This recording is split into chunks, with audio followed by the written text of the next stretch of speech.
Magandang umaga po sa inyong lahat. Kumusta na po kayo? Ngayon po, ipakita ko po sa inyo yung panahon namin dito, maulan. Simula kahapon, inihintay ko lang na dumating si Martin dahil kakain na kami. Gutom na ako.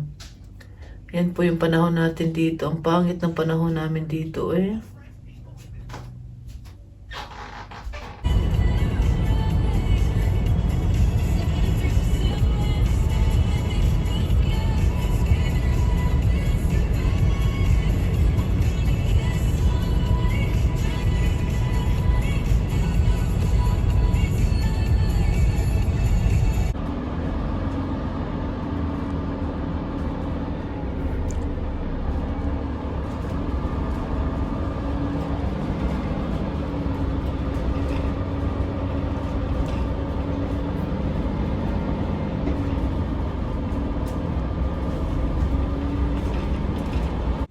Magandang umaga, nasa bahay na ako. Nahatid ko na ang mga anak ko. Ito, tahimik. Tahimik sa labas. Ako lang ang tao sa labas ngayon. Yung mga kapitbahay namin. Marami na nasa trabaho na. Iba nasa eskwelahan. Ang iba nasa bintana, nakatingin sa akin. Si Fiona, Madam Fiona, was ist das? Wo warst du? Ja? Schwimmen. Sure. Autumn na talaga dito sa amin, oh. Nag-iba na ang kulay ng mga puno. Wow. Wow, ang ganda ng kulay ng puno. Herbs na herbs dito, autumn.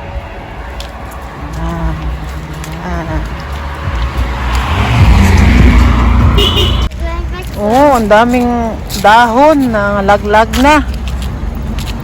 Pupunta kami sa kay Martin. Kung saan si Martin nagtrabaho. Susugurin namin si Martin doon. Bubalabugin namin ni Fiona. Bubalabugin namin si Martin.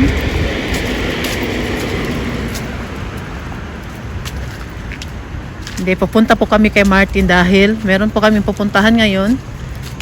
Kaya dito na kami magkita sa company kung saan siya nagtatrabaho. Malapit na kami sa company ni Martin. Narinig po ba ninyo maingay? Dahil yan po ay mga machine, mga lalaking machine na rin nasa loob.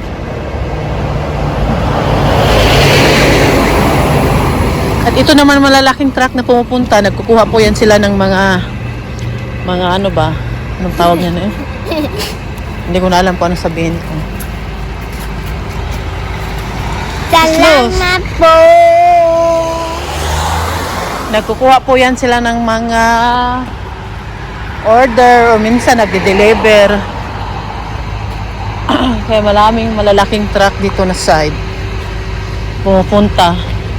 At dito walang mga bahay-bahay dito nakatira kaya maingay. Lahat dito ay company. Lahat dito na side ay company lang dito. Yung kapatid ko, yung boyfriend niya, dito lang din malapit yung company nila.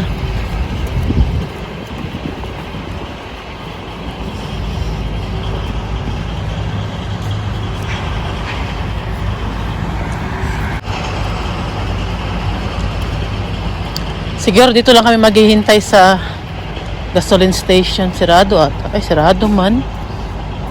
Hindi tayo makapasok. Kailangan talaga namin pumunta doon.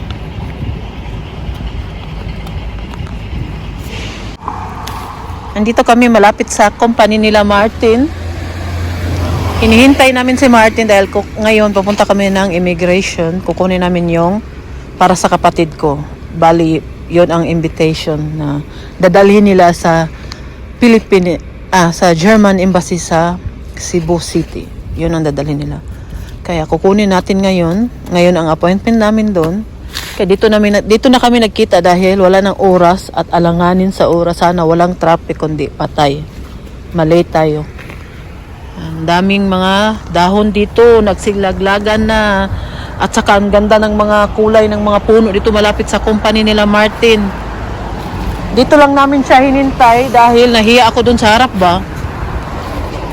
Nahiya doon ako sa harap sa mismo sa company nila magantay.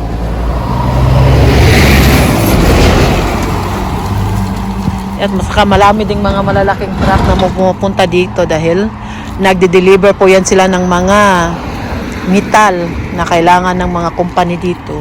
Dito po na side, puro company po to lahat dito. Ang tawag po dito ay industry. Lahat mga machine, kaya maingay dito na side. Walang tao, walang mga bahay-bahay na nakatira dito banda, kundi puro company lang. Nandun kanila Martin sa banda doon. Ayoko doon banda, ayoko pumunta doon dahil nahiya ako. Dito lang kami, dadaan naman dito yung si Martin. At saka tatawag yun naman sa akin pag tapos na siya.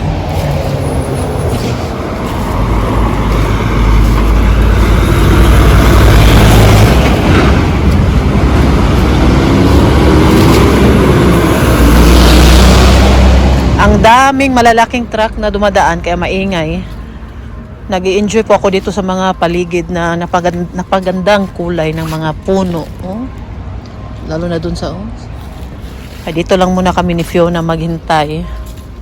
Malapit na matapos yung papa niya, 2:00 na. Magbihis pa yon siya at alabas. At pupunta na dito. Dadala pa natin ang ating Mega World International.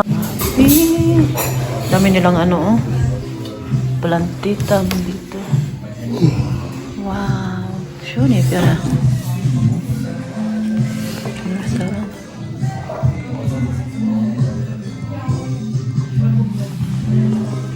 Du weißt doch, am Weihnachten plantet Grinch nach der Müll, ne? Wow, ang gwapo naman ni Martin. Oy, sana all. Martin. Vergessen, was du gestern gemacht hast. Yeah, sa Pag-Quezon Side Pro. Bigyan tayo ni Martin ng tubig.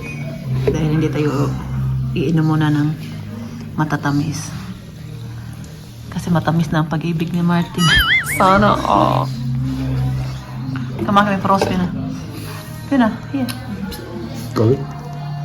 Wow, pros, Fiona.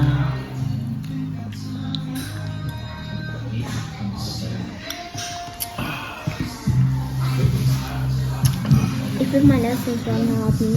Wala, sarap. Keine Sorge, ist ja nicht so viel Ganz los. los jetzt. Nein, ich kann Lust. Di mama langgam. Ich hab echt keine Lust. Nichts. Gusto niya makipaglaro.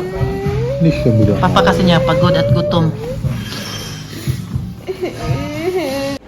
Ganda ng salamin nila. Oh, wow. Automatic. Yan mo lang yan dyan. Oh. I-off. Okay. Ang ganda-ganda ng restaurant na to. Ang linis. At maraming kumakain dito palagi. Palaging puno. Ito tayo. Mag-ihi muna ako bago kami uuwi. Dito na lang kami kumain kasi si Martin, gutom na po yun siya. Kakatapos pa lang ng trabaho niya. Yun na po yung almusal at tanghalian ko. Mamayang gabi magprutas lang ako.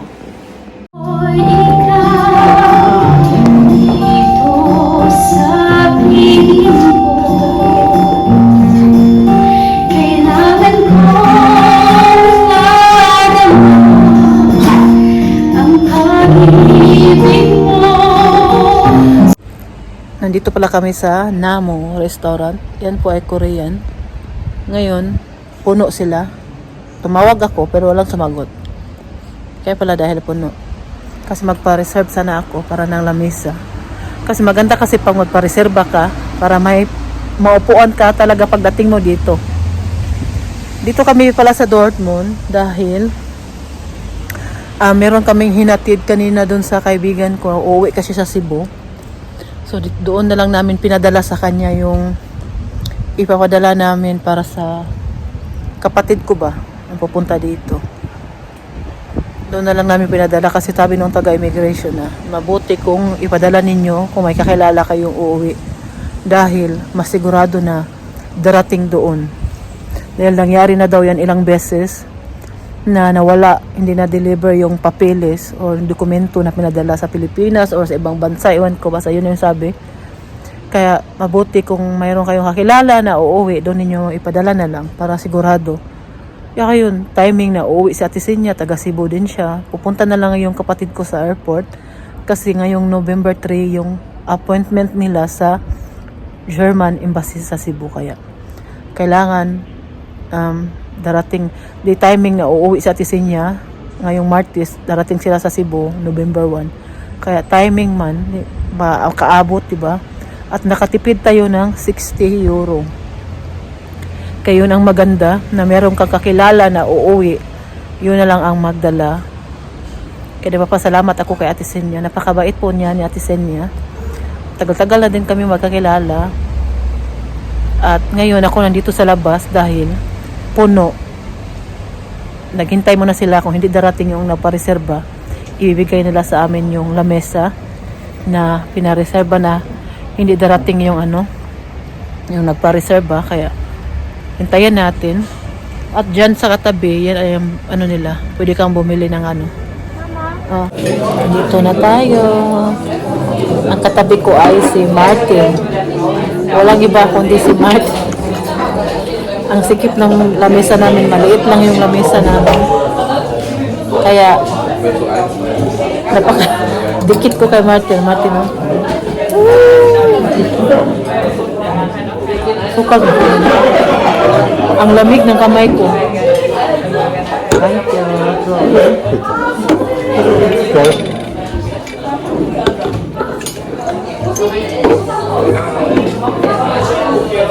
Nabusog na ako. Ang in-order ko, yun po yung palagi kong kinakain doon. Ang tawag na ay bibimbap. Iwan ko lang kung tama ba yun. Bibimbap. Masarap siya. Meron siyang gulay. At merong kunting kanin. Meron ding kimchi. At ano pa ba meron? Basta meron siyang spinat. Meron din siyang spinat. At meron din siyang kasi pakita ko sa inyo ha. Pakita ko sa inyo. Ang sarap niya. Yun po talaga yung palagi kong kinakain pag nasa Korean restaurant kami. Yun lang. Kasi masarap at mabusog ka talaga. Ngayon, wala tayong diet dahil Sabado. Bukas na lang ulit. Dahil kanina po, yung kinain ko, nasa bahay kami, isang tinapay lang. Tapos nung pagdating namin kanila Ate Zenia, alas 6:30 na ata yun. Pinakain niya ako ng biko. Naggawa siya ng biko. Kain ako konti. May pinadala pa nga siya sa akin. At yun ang kinain ko. At itong bibimbap, may rice din siya. Masarap na. Busog ako ba? Bukas na ako mag-diet ulit. Gutom Gabi na kaming kumain dahil nagutom man si Martin ba. Pag nagutom yan, pag nasa labas kami, kakain talaga kami ng nagtrabaho yun siya kanina. Hasto? Living the high